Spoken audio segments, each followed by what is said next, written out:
quel que soit le sujet, il faut vérifier. Ce n'est pas parce qu'on vous a dit que c'est une vérité. Et c'est pour ça que nos métiers sont importants. On doit vérifier, revérifier. Et c'est pour ça aussi que le principe du secret des sources est important. On doit garder certaines sources, mais vous savez, on peut attaquer tout le monde. Quand un journal publie quelque chose, il est responsable de ce qu'il a publié. Donc on peut l'attaquer devant la justice. Quand vous publiez sur les réseaux sociaux, je fais comment moi, pour vous attaquer sur ce que vous dites? C'est beaucoup plus compliqué. Alors, je vous donne un exemple pendant les confinements. Si on n'avait pas eu la possibilité de diffuser sur Facebook des lives, on aurait perdu peut-être le contact entre nous.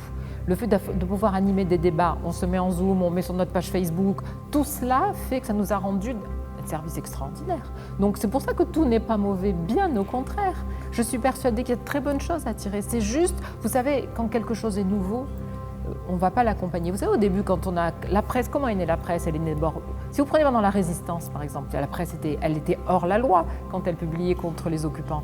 Mais il faut bien avancer. Ensuite, après, qu'est-ce qui s'est passé à la Libération? Les journaux, et la Marseillaise est bien placée pour le savoir, ces journaux ont été créés avec des lois et encadrés. Les principes de la liberté de la presse, 1881. Donc on en est toujours là. Peut-être que ça avance, mais aujourd'hui, il faut recadrer les choses. Cela me semble primordial. Et les progrès qui ont été faits sont loin d'être suffisants.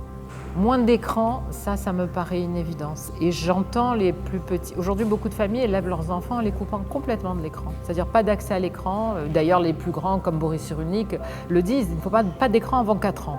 Mais moi, j'entends même pas d'écran jusqu'à 8 ou 10 ans. Déjà, ça me paraît un bon début.